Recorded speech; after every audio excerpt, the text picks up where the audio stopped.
Hi dears, അപ്പോൾ ഇന്നത്തെ പുതിയൊരു വ്ളോഗിലേക്ക് എല്ലാവർക്കും സ്വാഗതം. പതിവ് പോലെ തന്നെ മോള് മദ്രസയിലേക്ക് പോകാനായിട്ട് റെഡിയായി. അവളുടെ ഫ്രണ്ട്സ് വന്നപ്പോൾ പോയിട്ടുണ്ടായിരുന്നു. അപ്പോഴേക്കും ഇവിടെ ഒരാൾ എണീറ്റ് ചായയൊക്കെ കുടിക്കുന്നുണ്ട്. ഇന്നിപ്പോൾ എല്ലാവർക്കും കട്ടൻ ചായ തന്നെയാണ്. പാല് വാങ്ങിക്കാനായിട്ട് പറയാനായിട്ട് മറന്നു. അപ്പോൾ എല്ലാവർക്കും കട്ടൻ ചായയാണ് കൊടുത്തിട്ടുള്ളത്.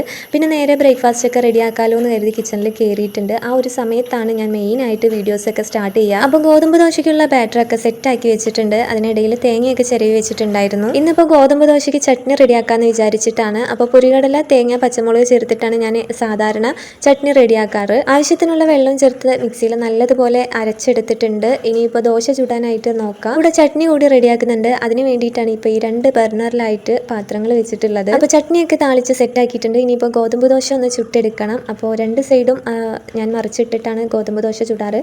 സാധാ ദോശയാണെങ്കിൽ നന്നായി മുരിച്ചെടുക്കും. ഗോതമ്പ് ദോശയാണെങ്കിൽ 2 സൈഡും മറിച്ചിട്ട് ചുടാറുണ്ട്. പിന്നെ എനിക്കൊരു കാര്യം പറയാനുള്ളത്, കഴിഞ്ഞൊരു വീഡിയോയിൽ ഞാൻ പുറത്ത് നിന്ന് ചായ കുടിക്കുന്നത് കണ്ടപ്പോൾ ഒരുപാട് പേര് സ്നേഹത്തോട് കൂടിയിട്ട് നിന്ന് ചായ കുടിക്കല്ലേ എന്നുള്ളത് പറഞ്ഞിട്ടുണ്ടായിരുന്നു. ശരിക്കും അതൊരു സ്നേഹത്തിൻ്റെ വാക്കുകൾ തന്നെയാണ്. ഒരിക്കലും അതൊരു നെഗറ്റീവ് കമൻസ് അല്ല.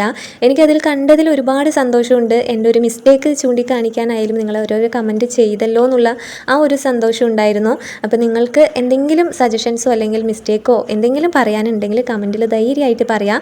എനിക്കൊന്നും തോന്നില്ല. നിങ്ങൾ അതിൽ ടെൻഷനൊന്നും വിചാരിക്കേണ്ട. നിങ്ങളുടെ സ്നേഹത്തോടെയുള്ള വാക്കുകൾ എനിക്കത് മനസ്സിലാക്കി എടുക്കാനായിട്ട് പറ്റി. എനിക്കറിയാൻ നിന്നിട്ട് ഭക്ഷണം കഴിക്കാൻ പാടില്ല എന്നുള്ളത്. എന്നാലും ഞാൻ ചില സമയങ്ങളിൽ പുറത്തിറങ്ങി നിൽക്കാറുണ്ട്. കുറേ പേര് ആ വീഡിയോയ്ക്ക് താഴെ കമൻറ്റ് ചെയ്തിട്ടുണ്ടായിരുന്നു, നിന്ന് കുടിക്കല്ലേ മോളെ എന്നൊക്കെ പറഞ്ഞിട്ട്.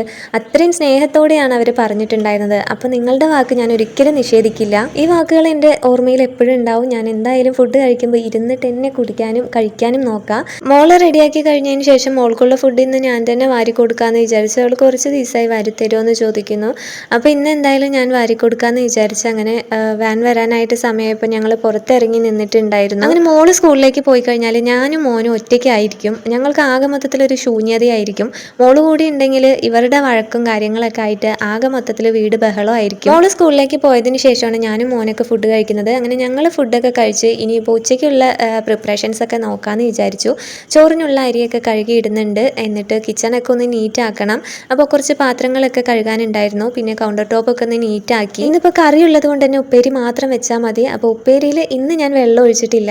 വെള്ളം ഒഴിക്കാതെ തന്നെയാണ് ഉപ്പേരി. നല്ല ടേസ്റ്റ് ഉണ്ടായിരുന്നു നിങ്ങൾ പറഞ്ഞതുപോലെ. അപ്പോൾ ഇനിയും ഇതുപോലുള്ള സജഷൻസ് ഒക്കെ ഉണ്ടെന്നുണ്ടെങ്കിൽ മടിക്കാതെ കമൻ്റ് ആയിട്ട് പോരട്ടെ.